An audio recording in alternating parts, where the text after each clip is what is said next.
আজ চরম একটা সত্য কথা আপনাদের সাথে শেয়ার করছি। আপনি ভালো রান্না পারেন? আপনার স্বামীকে খুশি করার জন্য সারা দিন আপনি রান্না নিয়ে ব্যস্ত থাকেন? আপনি ভালো একজন আদর্শ মা? আপনার স্বামীর সন্তানদেরকে অনেক ভালোভাবে দেখাশোনা করেন? আপনি অনেক ভালো সাংসারিক? আপনার স্বামীর সংসারটাকে অনেক গুছিয়ে রাখেন?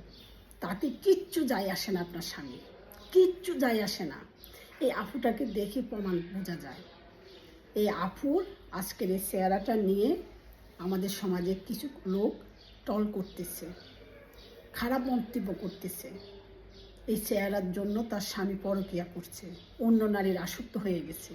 তাই প্লিজ আপুরা ভালো রাঁধুনি হন, ভালো সাংসারিক হন, ভালো মা হন। তার পাশাপাশি সবার আগে আপনি নিজেকে ভালোবাসবেন, নিজেকে সময় দিবেন, নিজেকে সুস্থ রাখবেন, নিজেকে যত্ন নেবেন।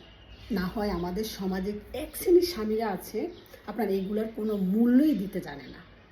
এটাই হলো প্রমাণ উত্তরার পরকীয়ার এই ঘটনাটার থেকে আমরা বুঝতে পারলাম। ভালো থাকবেন সব আপুরা।